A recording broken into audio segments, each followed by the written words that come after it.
I want to try these things, but I've never tried that before. And, she says she's not attracted to me anymore. She says that she's confused. She says that I love you, but I'm not in love with you.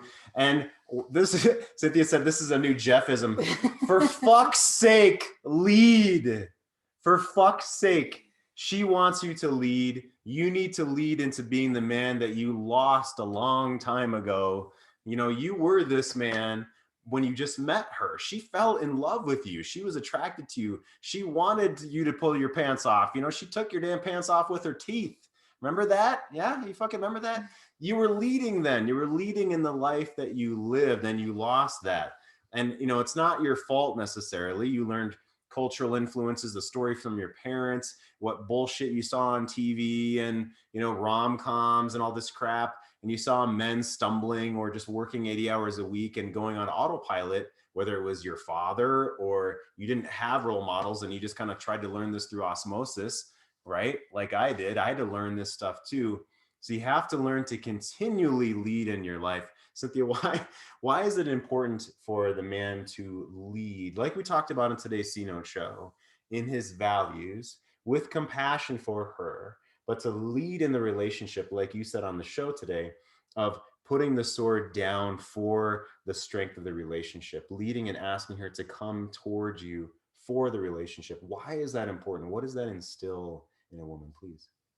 I think in there is the core of, that fairy tales get a bad rap because it's like, oh, well, the women are just looking for the prince charming, or vice versa, what the princess is supposed to be.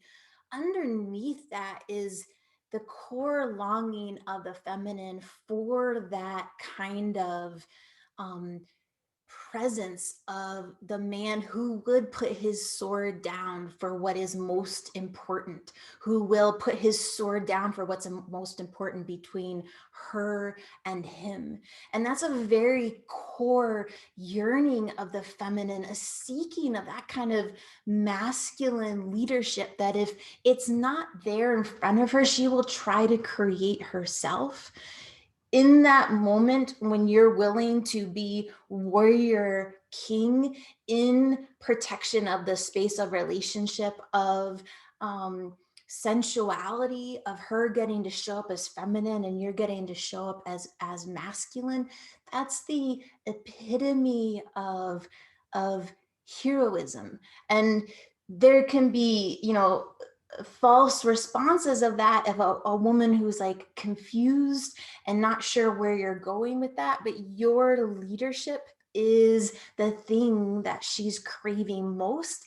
And it's the innate desire that whatever her dragons are, that you will slay them, that you will not allow them to play a part in relationship with you.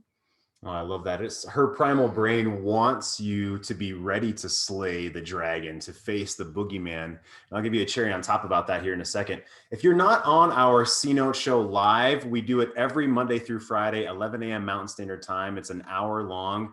Come on. You can see Cynthia's sexcapade spots, which you can't see unless you're either a VIP member. So greatmenmovemountains.com/VIP. Go ahead and sign up. That's free. You get recordings, or you come onto the show live to ask your questions. Yeah, but that sounds nice, Jeff, but I tried that. What do I do about it? Come on our show and ask that question live.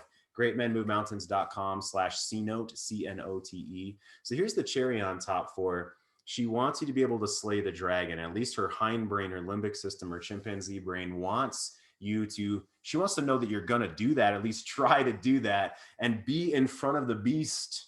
Okay, here's the cherry.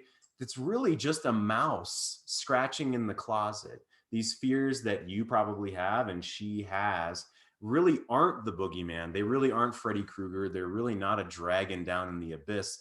They're really a mouse that our amygdala is warning us of, the tiger in the bushes, the potential. And we're all around here because all of our ancestors were able to procreate and survive and keep us alive long enough. So we have a long history of success facing the dragon, being afraid of the boogeyman. but it's really just a mouse that's scratching within the closet.